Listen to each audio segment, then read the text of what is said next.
I will start with my biggest project, which was EOPS project, Early Oil Pilot Scheme, that was launching in Turkana, first production.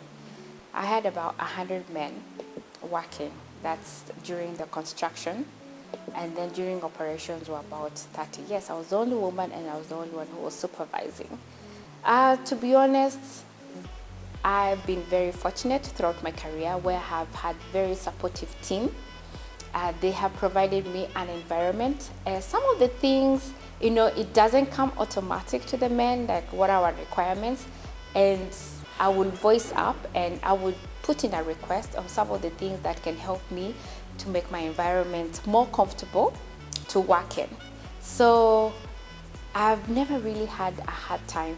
Maybe sometimes, you want to have a girl talk and, it's different because the environment does not really allow that. You like to, talk about other, girl stuff, maybe shopping or something, just something normal for girls, but I don't have that environment, but I learned to just adjust. And I've been very fortunate.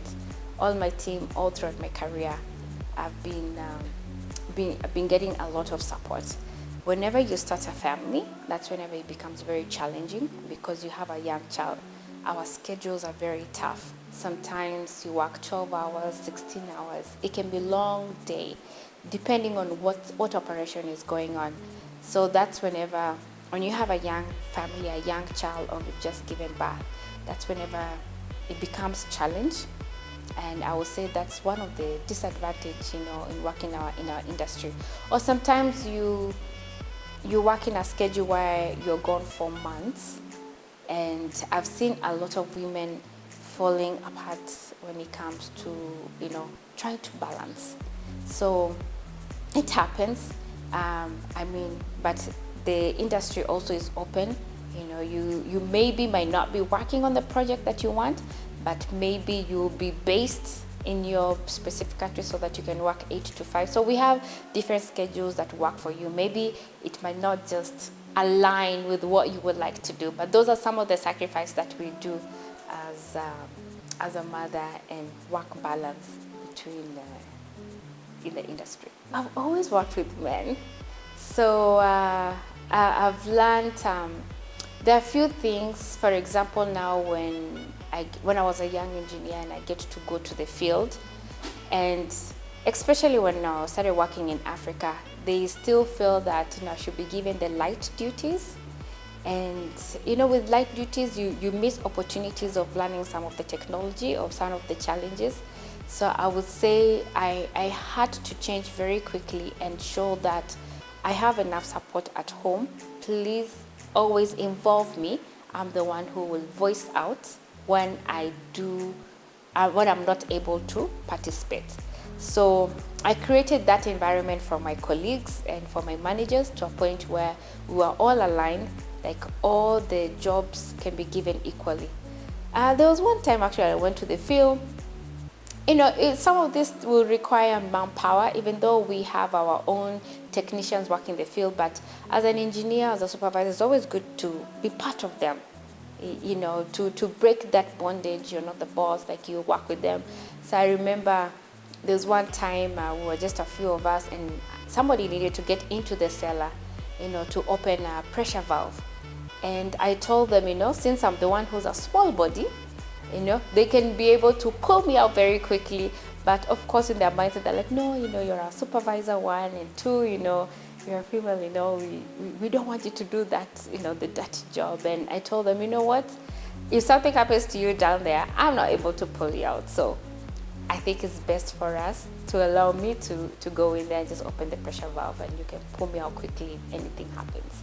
So I've learned to really create my environments. I've learned to voice out, because some of the things they do is actually out of good intentions. But you really don't want to miss on those opportunities or some of the project that comes up.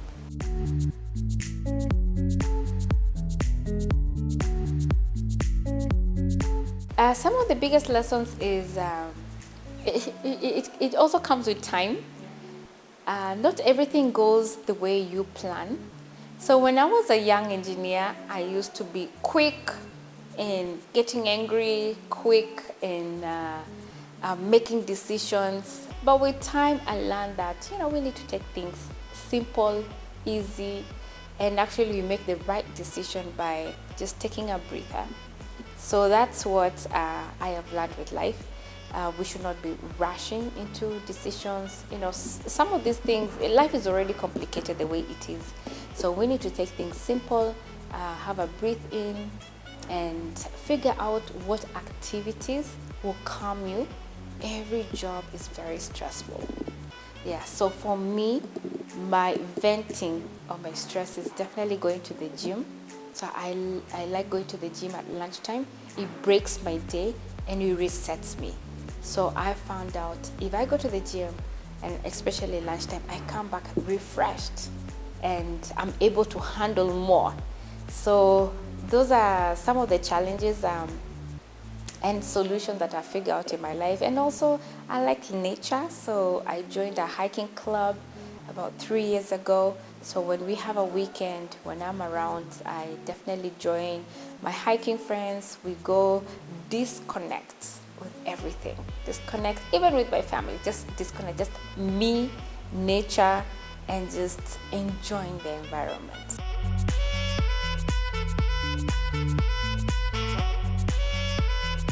I would definitely advise them. This is a very complex field and it's very volatile. But for example, we all depend on the oil price. So when they get in, they just need to know that one day you have a booming career and next day you have nothing. I've gone through this wave 3 times.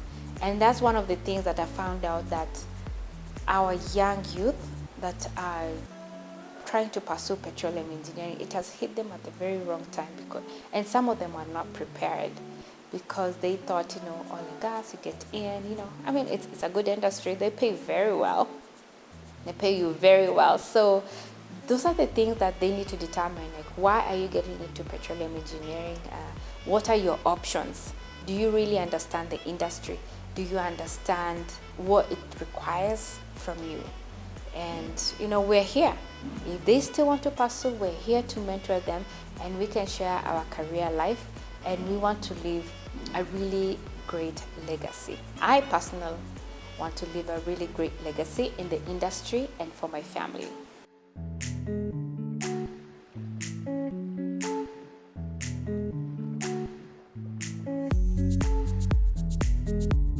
My highlights in my career: one, at BP, I was given so many opportunities as a young engineer and took on big projects. And some of the projects were rolled out the entire of BP. That was the Nowhere Left Behind, and the project that actually even I was awarded by the CEO. So that was a highlight for a young engineer. So that gave me more motivation. I was inspired, self-driven. When I joined Tullow, my highlight was definitely being part of the pioneers, the first petroleum engineer woman in Kenya, East Africa, and being the one who is taking the president during the launching of fast oil production. Took him on a tour in one of our sites, a project that actually I saw through from beginning to end, from design, from drawings, into installation, mobilizing the equipment, bringing up to the site, putting them together, commissioning it and operating, and everything was a success. That was my highlight. Another highlight is thriving in a very harsh environment.